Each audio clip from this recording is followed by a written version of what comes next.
Eto, sa usaping legal natin ngayong araw, isinumite na ng Bureau of Internal Revenue o BIR ang tax records ni Vice President Sara Duterte at ng kanyang asawa na si Manasseh Carpio matapos itong aprubahan ni Pangulong Ferdinand Marcos Jr.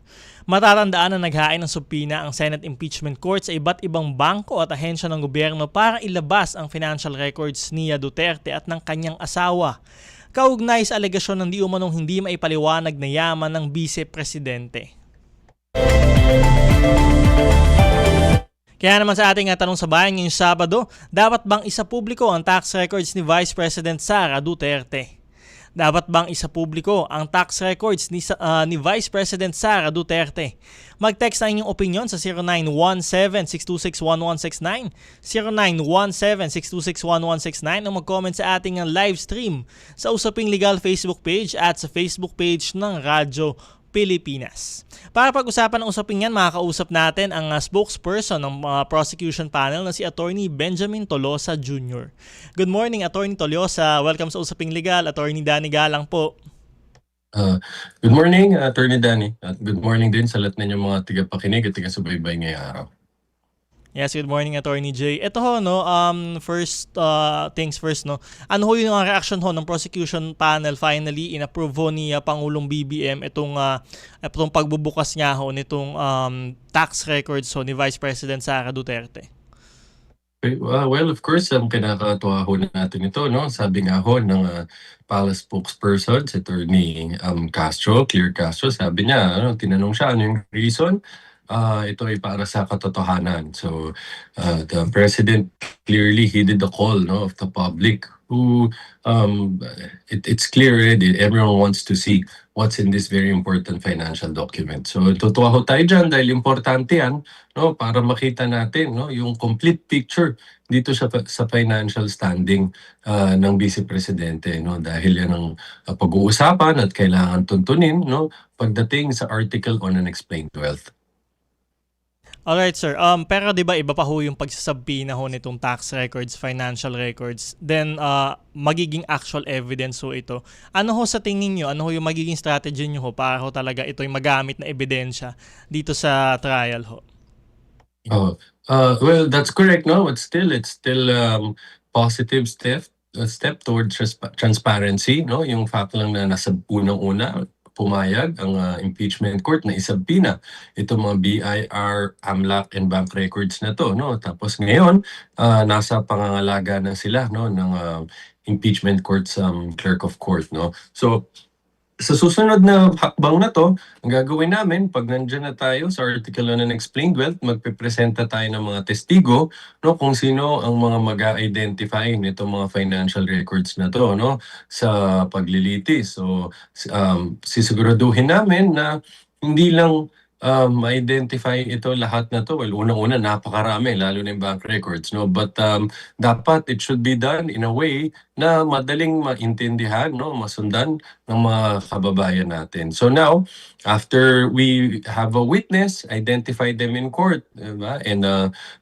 explain their significance, we will then formally offer them in evidence. So we expect at that point, no, that the defense will try again to block this evidence, these documents from being admitted into evidence by the court. No, klaro naman yan ang strategy nila from the start. No, but handa naman tayo dyan dahil naniniwala tayo na meron tayong malakas na legal basis para tanggapin to ng court. At narinig naman din natin dyan, no, during the oral arguments, no, which are articulated by Kong Sheljok, no, na itong paggamit ng mga ebidensya na to sa paglilitis na to, this is supported by the Constitution, the specific laws governing these financial documents, even jurisprudence. So, but at the end of the day, ayaw natin pangunahan, no, dahil ang impeachment court naman ang magdi-decision dyan. Sabi nga nila, to make matters very clear, at this point, pag subpoena pala ng documents, pagkuha pala ng documents, hindi pa admitted into evidence. So, sila naman hong magdi-decision dyan. Well, ano hong reaction nyo going to the defense side? No? Sinasabi, continuing allegation pa rin na fishing expedition ho itong financial records at tax records. Ano hong reaction nyo ho dito? Oh, well, as explained also by Kong Jel Joc no, during those oral arguments, malinaw na walang basehan yung ganong klaseng allegation na fishing expedition. No? So, for the appreciation no, of the public who's listening right now, pag sinabi ko kasing fishing expedition, ibig sabihin, ang isang partido, um, sumusubok lang no, na baka kapag pinabuksan, for example, sa isang korte, ang bank account no nung kabilang partido, baka meron silang makuhang impormasyon no na magagamit nila against that other party.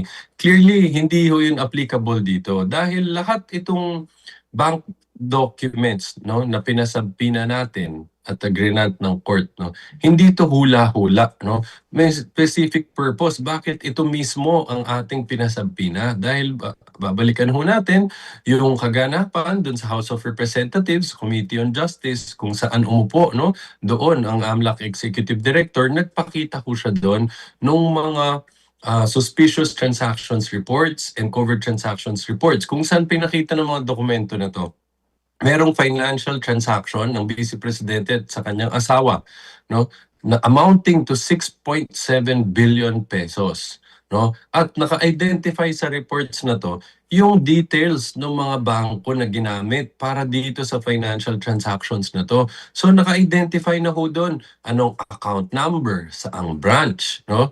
Anong bangko. So yan ho mismo ang mga pinasabina natin. Sa makatuwid, hindi tayo ho nang huhula dito na baka may makita tayo. May sapat tayong basehan itong AMLAC reports ho na ito. Alright, malinaw ho yan na talagang may naging basihan nga ho no, para dito sa mga dokumento hong ito.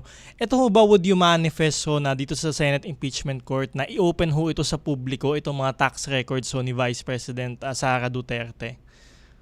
Well, definitely ho, no? And we think when we ask a witness to identify them in open court, then makikita talaga yan ng mga kababayan natin. No? Talagang sisiguraduhin natin yung gagamitin ho nating mga witnesses para identify ito. Yun nga, no? Mapaliwanag ng mabuti.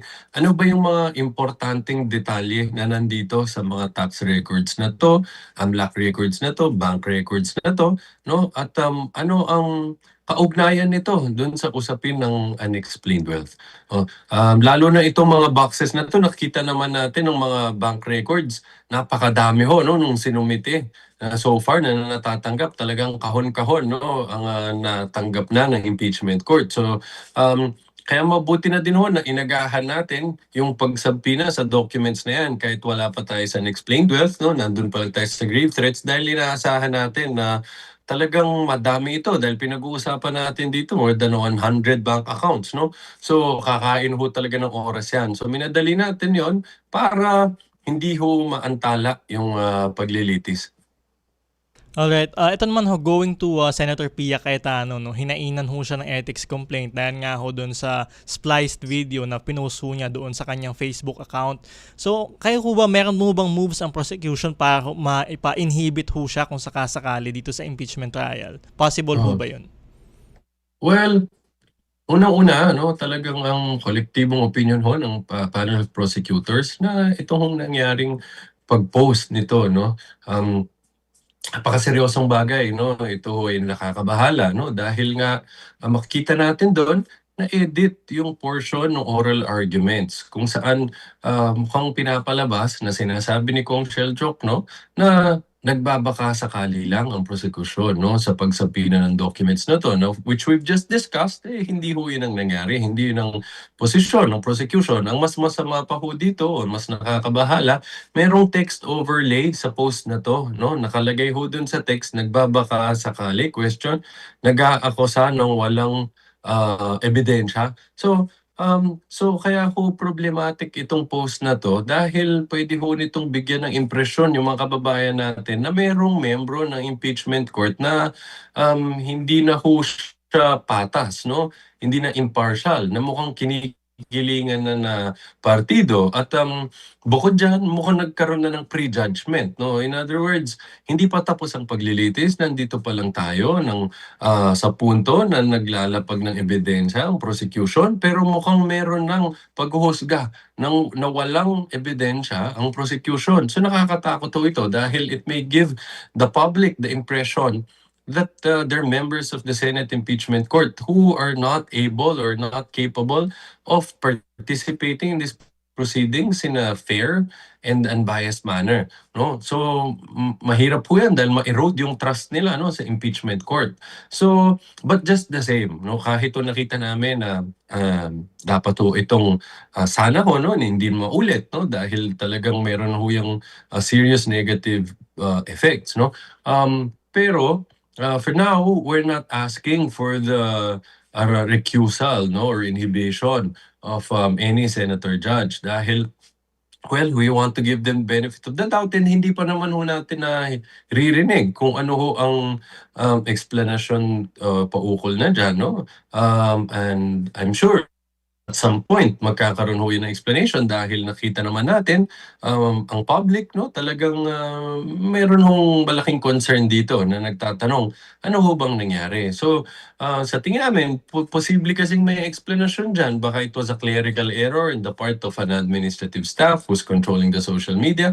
Hintayin ho natin, no, dahil sa tingin naman namin hindi naman siguro sasadyain ng kahit sinong senator judge, no, na i-violate yung oath when they took the oath that they took, no, when they became senator judges, pati yung obligations of impartiality, neutrality, no. So hintayin mo natin kung ano ho ang magiging paliwanag ko sa bagay niyan.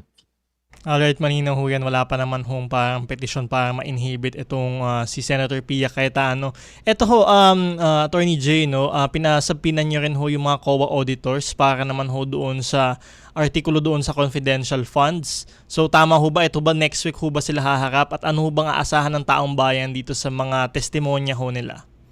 Yes, that's correct, no. So kung ang unang mga testigo natin, no, sa nakaraan na linggo, itong mga career land bank managers, ang naging testimonya nila is pinatunayan nila na itong funds, no, na hiningi ng dalawang opisina ng Vice Presidente, ang Office of the Vice President and Department of Education, ito ay actually na natanggap, no, ng mga tao na dinesignate ng opisina na to. Kinuha nila yung cold cash, itong bulto-bultong pera na to, no, amounting to 125 million single transaction na happened 4 quarters for the Office of the Vice President. Sa DepEd naman, 37.5 million bawat withdrawal, nangyari din several times. So ngayon, pupunta naman ho tayo dito sa after nakuha yung pera, no, ang susunod is ano ba yung dineklara nitong mga offices na ito, no, kung saan daw nila ginamit ito, no, at papaliwanag nitong mga COA representatives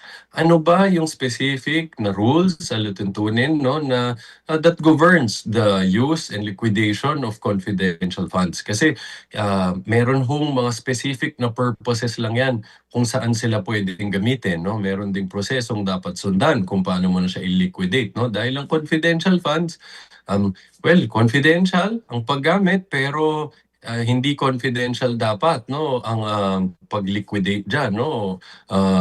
So or ang accountability diyan hindi yan confidential. So yan ho ang magiging papel naman ng mga representatives from COA. Alright, nakita nga ho natin talaga yung sa mga land bank representatives and hindi ho talaga nag-cross na itong defense, no? So aminado silang talagang meron hong natanggap na ganong klaseng pera itong office ni Vice President Sara Duterte. Ito, panghuli na lamang ho, Attorney Jay, no? Ano ho yung mensahe ninyo sa publiko na patuloy hong sumusubaybay dito sa impeachment trial ni Vice President Sara Duterte? So pakiusap po namin, no, tulad ng lagi ho naming pinapakausap sa mga kababayan natin, no, huwag ho tayong magsawa at mapagod, no, na sundan ng mabuti itong paglilitis na 'to.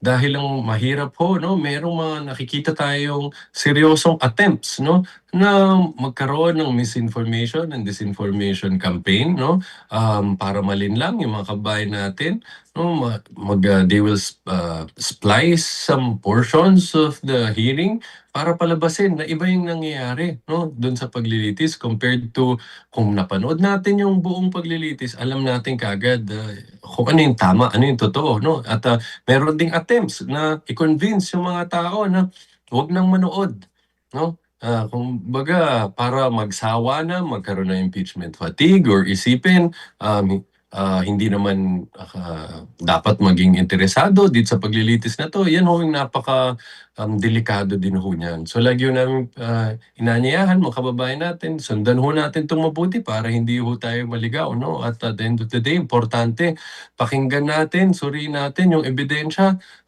To be fair, hindi lang ng prosecution, pati din ng depensa. Kung meron man silang mailalatag na ebidensya, pakinggan ho natin mabuti yan. Pagkatapos natin makita lahat ng ebidensya, doon ho tayo magbuo ng opinyon at paghuhusga kung karapat-dapat pa bang manatili sa pwesto ang Vice Presidente. Ayan ho, tututukan ho natin itong impeachment trial ni Vice President Sara Duterte. Maraming salamat ho sa inyong oras, Attorney Benjamin Toliosa. Maraming salamat din ho, Attorney. Maraming salamat sa pagkakataon.